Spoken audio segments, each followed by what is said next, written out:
Parliament ఎన్నికల్లో గెలుపే లక్ష్యంగా ముందుకెళ్లాలని కాంగ్రెస్ నిర్ణయించింది. తెలంగాణ, కర్ణాటకతో పాటు వివిధ పార్లమెంటు కోఆర్డినేటర్ల సమావేశం ఢిల్లీలో జరిగింది. ఏఐసీసీ అధ్యక్షుడు మల్లికార్జున ఖర్గే నాయకులకు దిశానిర్దేశం చేశారు. తెలంగాణ, ఏపీకి చెందిన పలువురు నాయకులు భేటీలో పాల్గొన్నారు. తెలంగాణ మంత్రులు భట్టి విక్రమార్క, ఉత్తమ్ కుమార్ రెడ్డి, పొన్నం ప్రభాకర్తో పాటు కొండా సురేఖ, సీతక్క పాల్గొన్నారు. తెలంగాణ అసెంబ్లీ ఎన్నికల్లో ఏ విధంగా కలిసికట్టుగా పనిచేశారో అదేవిధంగా పార్లమెంటు ఎలక్షన్స్లోనూ ముందుకెళ్లాలని ఖర్గే సూచించినట్టు తెలిపారు.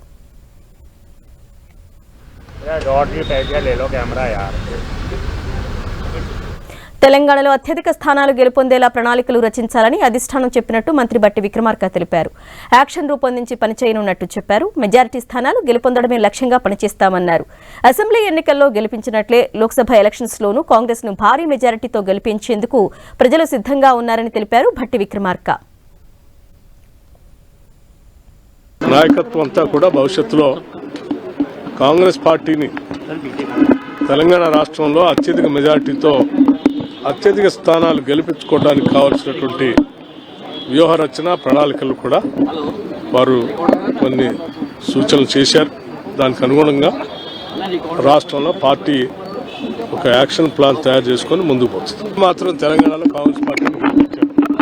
రాబోయే ఎన్నికల్లో కూడా తెలంగాణలో కాంగ్రెస్ పార్టీని భారీ మెజారిటీతో ప్రజలు గెలిపిస్తారు. పార్లమెంటు ఎన్నికల్లో 13 నుంచి 14 సీట్లు గెలుస్తామని మంత్రి ఉత్తమ్ కుమార్ రెడ్డి తెలిపారు. నల్గొండలో 3 లక్షల ఓట్లతో గెలుస్తామని చెప్పారు.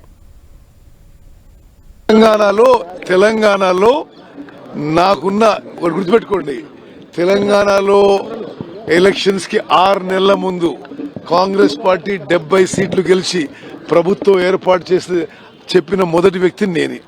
మేము 4-5 సీట్లలో కొద్దిగా మిస్ అయినాం. కానీ అదేవిధంగా ఈరోజు మీకు చెప్తున్నా, తెలంగాణలో 13-14 సీట్లు గెలవబోతున్నాం. నల్గొండ పార్లమెంట్ సీటు 3 లక్షల మెజార్టీతో గెలవబోతున్నాం.